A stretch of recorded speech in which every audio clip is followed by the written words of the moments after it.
मानस कथा श्रृंखला की इस नवीन कड़ी में आप सभी श्रोताओं का स्वागत है। आइए उस परम पिता परमेश्वर की परम कृपा की अनुभूति करते हुए भगवान की इस लीला कथा में प्रवेश करें।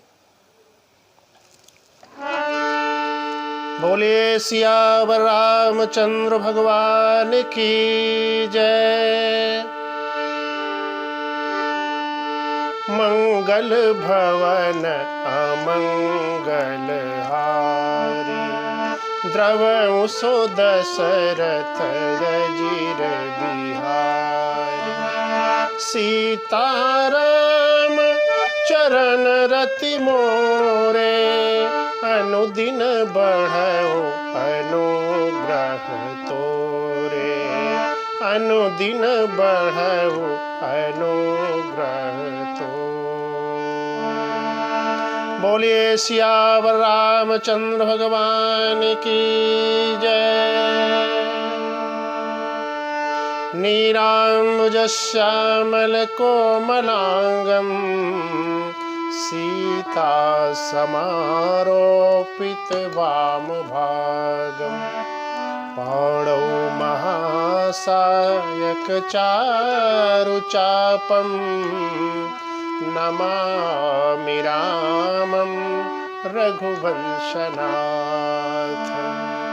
बोलियो उमापति महादेव की जय। मेरे मानस प्रेमी श्रोताओं, जैसा आप सब जानते हैं,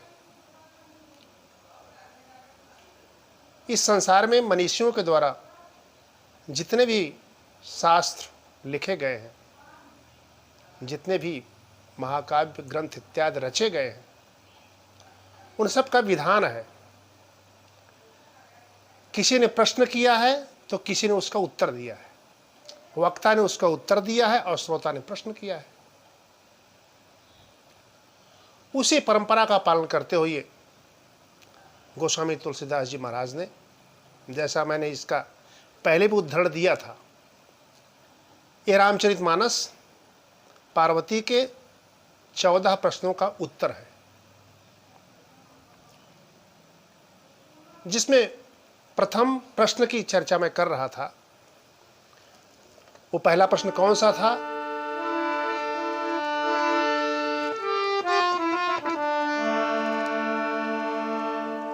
कि प्रथम सो कारण कहु विचारी, निर्गुण ब्रह्म सगुण बपुधारी।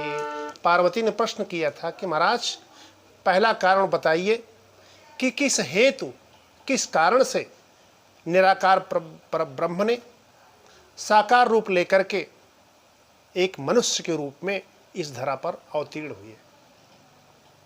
वो कारण कौन सा है? और जिस कारण की चर्चा करते हुए गोस्वामी जी ने लिखा कि वैसे तो अनेक कारण हैं, राम जन्म के हेतु अनेका, उसकी चर्चा कोई उसका कोई कारण बता नहीं सकता है, लेकिन उन अनेकों कारणों में 5 हेतु की चर्चा करते हैं, जिसकी चर्चा आप सुन चुके हैं। पहला कारण, द्वारपाल हर के प्रिय दो जय और विजय, 3 जन्म के लिए उनको राक्षस बनना पड़ा। दूसरा कारण, जालंधर दैत्य। तीसरा कारण, नारद श्राप दीन एक बारा, कलप एक लग ही अवतारा।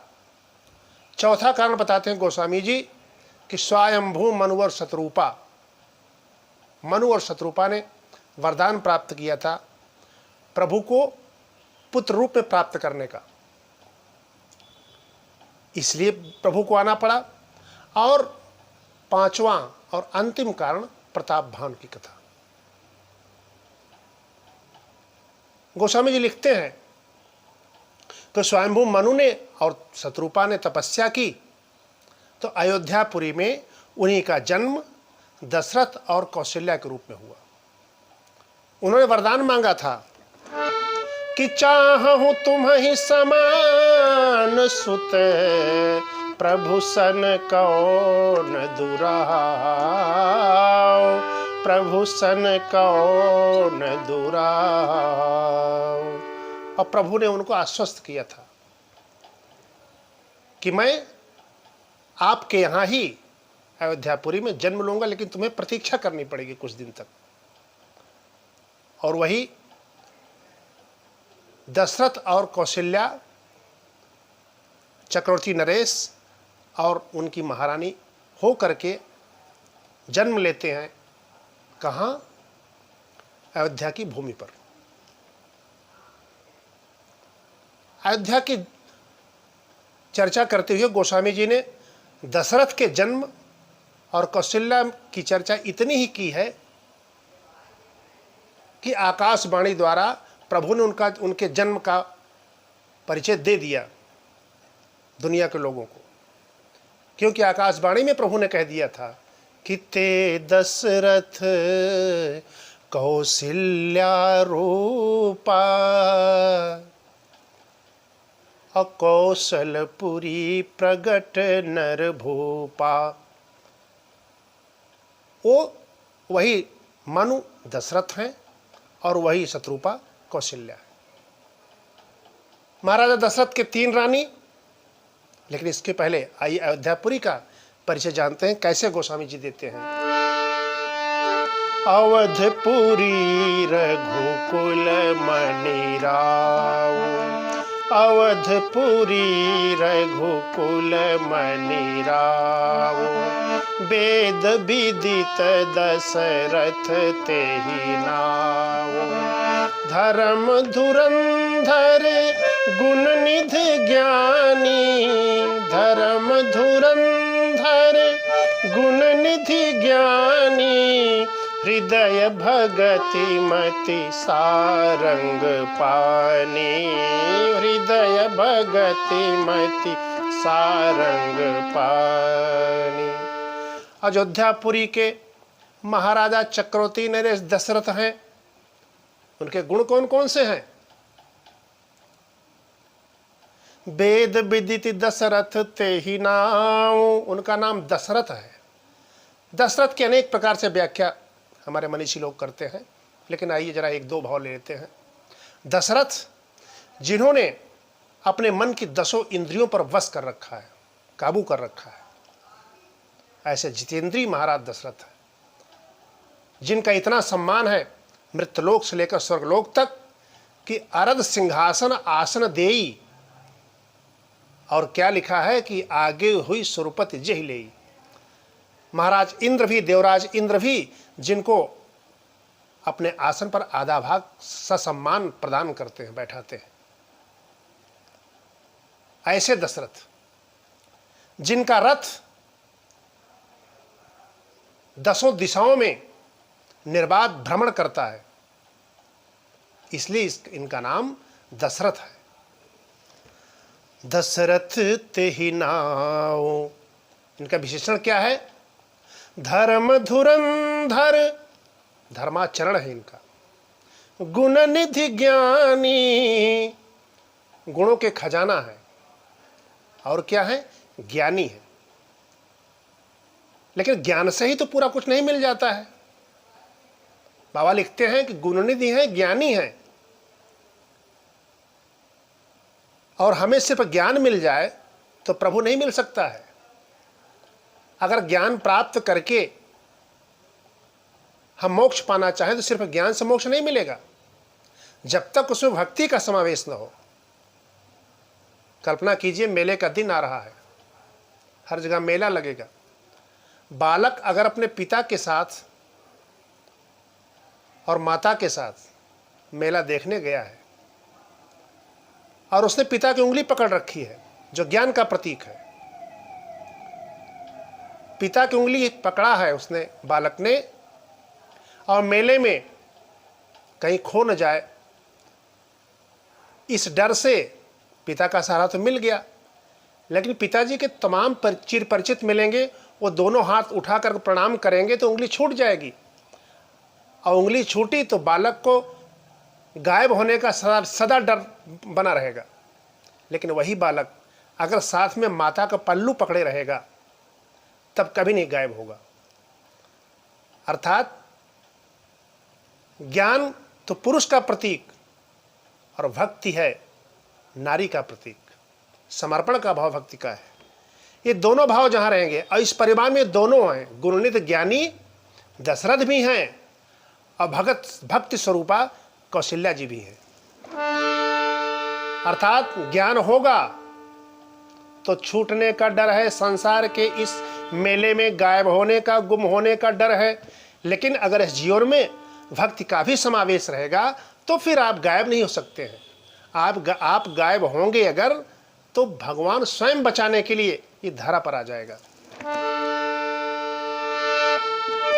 हृदय भगति मति सारंग पानी, हृदय भगति मति सारंग पानी।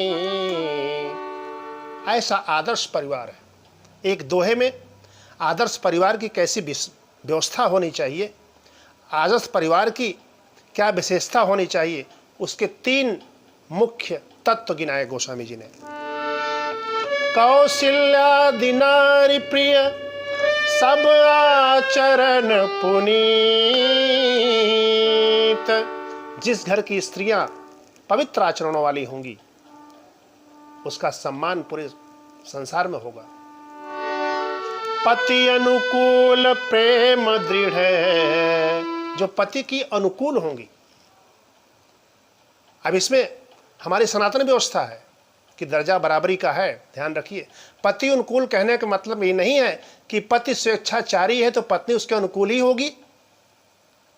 ये जिम्मेदारी पति की भी है कि वो भी पत्नी की इच्छा का सम्मान करे, और पत्नी की भी जिम्मेदारी है कि पति का धर्माचरण अनुकूल व्यवहार में ही उसका साथ दे, धर्म के विपरीत व्यवहार में उसको सावधान करे, सचेत करती रहे।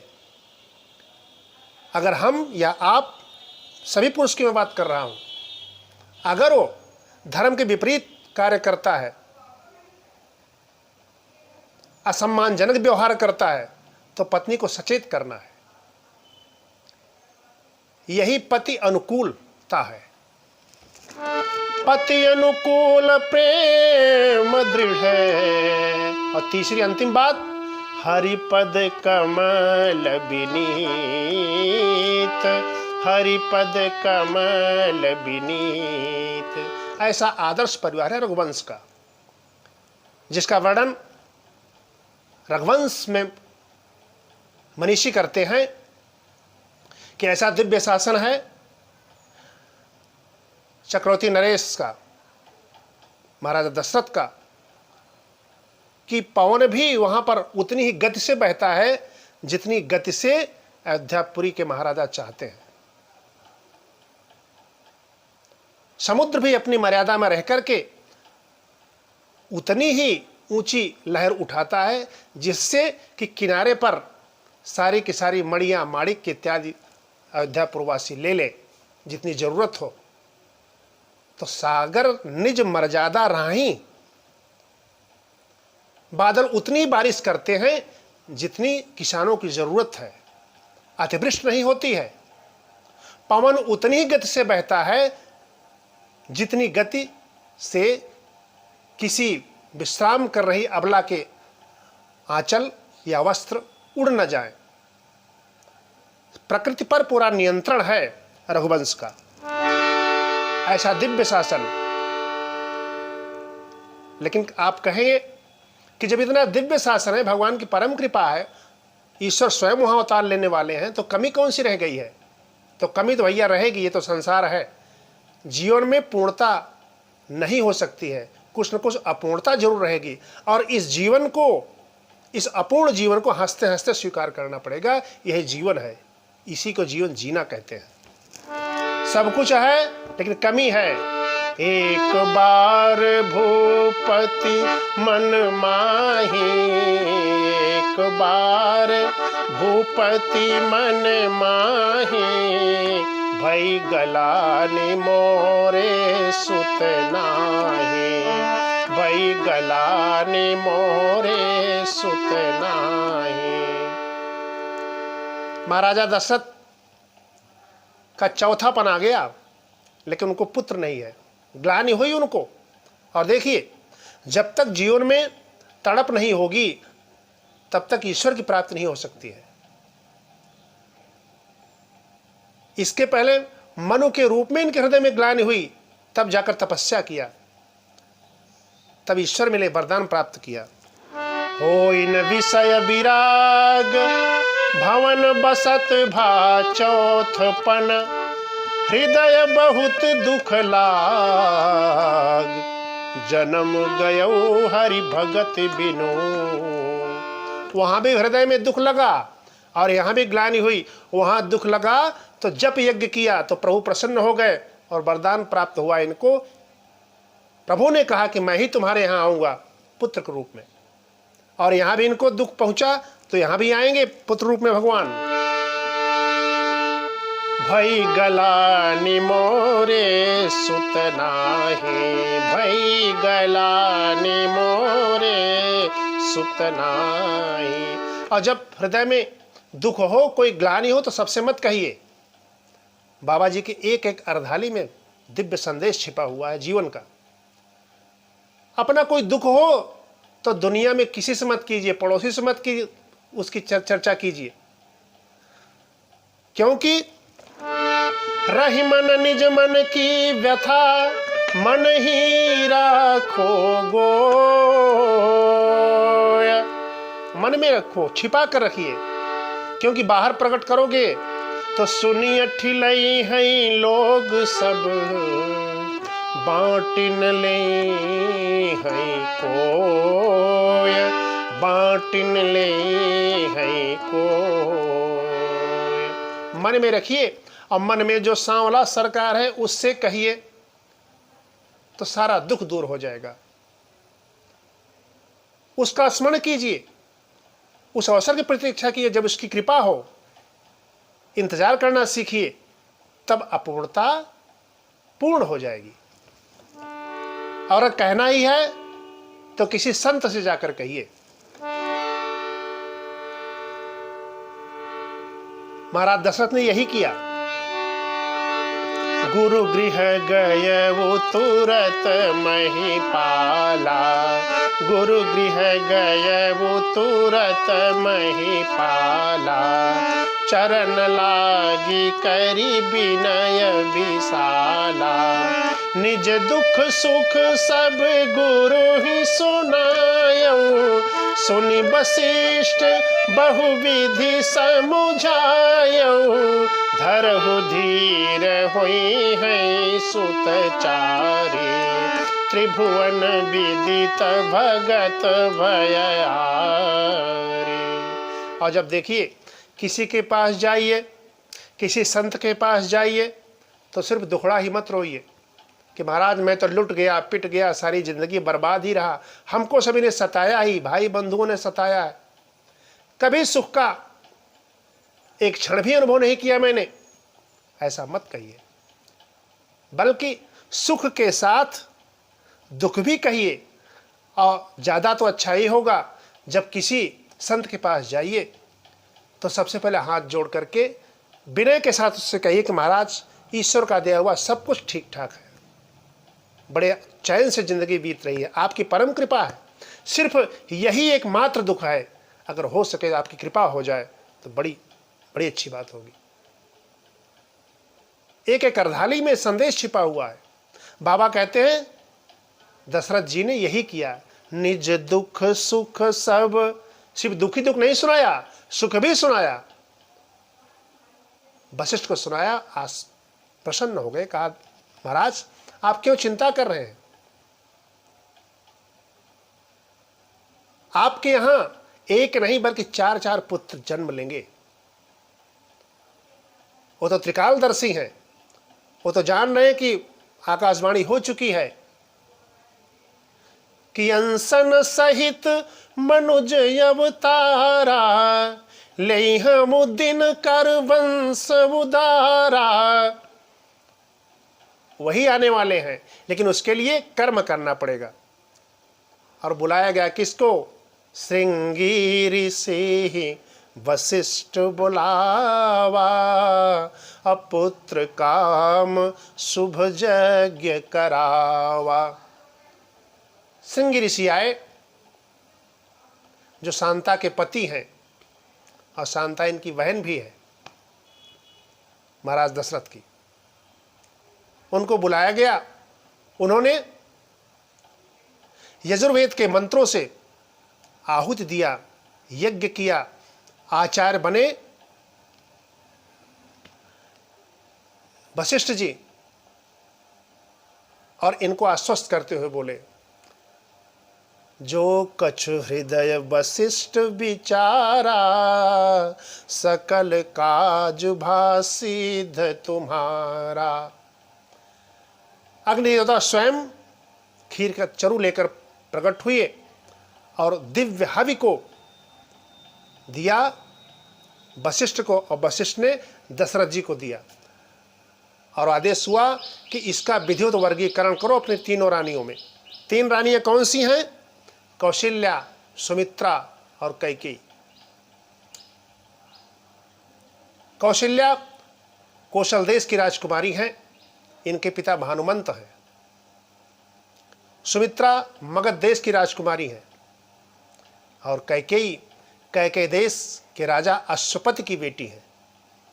ये तीनों रानियां हैं। तीनों को बुलाया गया।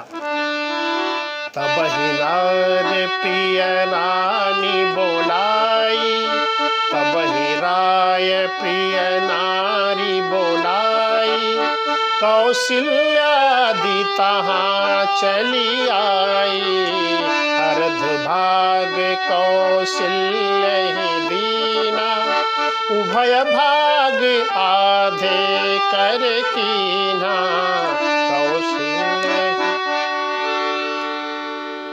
आधा भाग कौशल्या को दिया गया, और जो बचा भाग उसके फिर 2 भाग किए गए। एक भाग कैकेयी को दिया गया। लेकिन फिर जो भाग बचा, आप इसको इस तरह से समझिए कि रुपए के 2 भाग किए गए, 8-8 आने के। 8 आने वाला भाग कौशल्या को दिया गया, क्योंकि बड़ी रानी है, उनका भाग ज़्यादा बनता है। और फिर 8 आने के 2 भाग किए गए, 4-4 आने के। एक 4 आने वाला भाग कैकेयी को दिया गया। चलिए ठीक है, कौशल्या को भी मिल गया और कैकेयी को भी मिल गया। सुमित्रा को जब देने लगे तब 4 आने वाला वही भाग बचा।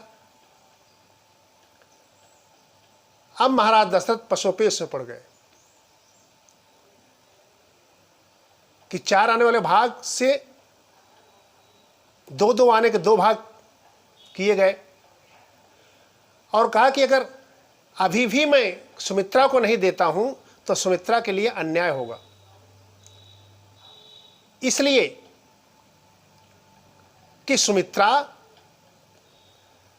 दूसरे नंबर की रानी है, उसको तो पहले दे देना चाहिए था हमको, लेकिन कैकेयी नाराज जल्दी होती है, इसलिए उसको दे दिया मैंने खुश करने के लिए। अब भी अगर सुमित्रा को नहीं दिया गया तो नाराजगी बढ़ जाएगी। इसलिए उन्होंने सुमित्रा को सम्मानित करने के लिए एक नया तरीका खोज लिया और कहा कि मैं नहीं दूंगा, बल्कि मैंने सम्मान किया कौशल्या का, मैंने सम्मान किया कैकेयी का। अगर इन्हीं दोनों के हाथों से 2-2 आने वाला भाग सुमित्रा को दूंगा तो उसका सम्मान इनसे भी ज़्यादा बढ़ जाएगा, अति सम्मानित हो जाएगी। इसको सरल भाषा में समझिए, राजा जिसको सम्मानित करे वो तो सम्मानित हो गया, लेकिन सम्मानित व्यक्ति जिसको सम्मानित करे वो तो अति सम्मानित हो गया। संतोष का फल यही होता है। फिर 2-2 आने के 2 भाग देना था सुमित्रा को, लेकिन महाराज दशरथ ने वो 2 आने का 1 भाग कौशल्या को दिया और 2 आने का दूसरा भाग कैकेयी को दिया, और उनसे सुमित्रा को दिलवाया। सुमित्रा परम संतोषी है, सीधी है, उसके प्रेमार्ष छलक आए और उसने हाथ जोड़ लिए, ग्रहण किया उस 2 आने वाले भाग को कौशल्या से भी और कैकेयी से भी, और हाथ जोड़कर बोली कौशल्या मैया से कि दीदी, आपको महाराजा ने सम्मानित किया और आप दोनों ने हमको सम्मानित किया, तो हमारा तो अति सम्मान हो गया। इसके बदले में क्या दे सकती हूँ? सिर्फ इतना ही कहूँगी कि इस 2 आने वाले 2 भाग से मेरे 2 पुत्र उत्पन्न होंगे, तो एक मैं राम की सेवा में, आपके पुत्र की सेवा में दे दूंगी, और दूसरा जो कैकेयी रानी है इसके जो पुत्र उत्पन्न होगा इसकी सेवा में दे दूंगी। अर्थात लक्ष्मण राम की सेवा में गए और शत्रुघ्न भरत की सेवा में गए। इस प्रकार से विधिवत वर्गीकरण हुआ महाराज दशरथ के द्वारा। बोलिए सियावर रामचंद्र भगवान की जय। तीनों रानियां प्रमुदित अवस्था में सुशोभित हो रही हैं। मंदिर महु सब राजहि रानी, मंदिर महु सब राजहि रानी, शोभाशील तेज की खानी, शोभाशील तेज की खानी। इसी समय प्रभु का आविर्भाव गर्भ में होता है। जा दिन ते हरि गर्भ ही आए, सकल लोक सुख संपत्ति छाए, मंदिर महु सब राजहि रानी, शोभाशील तेज की खानी। और प्रभु के अवतार का समय जब आया तो सारी प्रकृति अनुकूल हो गई, कहीं प्रतिकूलता नहीं रह गई। शीतल मंद सुरभि बाहु, हर्षित सुर संतन मन चाहु। सारी वनस्पतियां फूल गई, बसंतराज ऋतुराज बसंत का आगमन हो गया। और जब प्रभु आए, जब आने को के लिए वो अवसर आया प्रभु का, तो सारे देवता अयोध्या के आकाश पर आकर विराजमान हो गए, ब्रह्मादि जितने हैं। लेकिन जब प्रभु को अवतीर्ण होने को लिए हुआ तो गोस्वामी जी बड़ी विचित्र अर्धाली लिखते हैं। जेहि प्रभ प्रगट सो अवसर भयेवो। तो क्या हुआ? सुर समूह बिनती करी, पहुँचे निज निज धाम। जब प्रभु को अवतीर्ण होने का अवसर आया तो ब्रह्मादिक अपने अपने धाम चले गए। इसकी बड़ी विस्तृत व्याख्या किया है व्यासकारों ने। अपने अपने धाम इसलिए गए कि ब्रह्मदेव ने सोचा कहीं यहां रहेंगे तो प्रभु का ऐश्वर्य न खुल जाए सबके सामने, क्योंकि इनकी लीला चल रही है और लीला गोपनीय ही चलेगी, इसलिए अपने धाम चले गए। और भी कई भाव हैं कि देवताओं का धाम है ही कहाँ। देवताओं का धाम प्रभु के इस पूरे विराट शरीर में ही देवताओं का धाम है। इसलिए इसकी चर्चा तो अगली कड़ी में करेंगे, लेकिन उसकी भूमिका में आप इतना जरा मन में स्मृति बनाए रखिए। जोग लगन ग्रह बारी तिथि, सकल भय अनुकूल, चर अरु अचर हर्ष जुते, राम जन्म सुख मूल, राम जन्म सुख मूल। प्रभु के प्राकट्य की, प्रभु के अवतार की कथा किस प्रकार आगे बढ़ती है, ये अगली कड़ी में इसका आनंद लेंगे। बोलिए सियावर रामचंद्र भगवान की जय।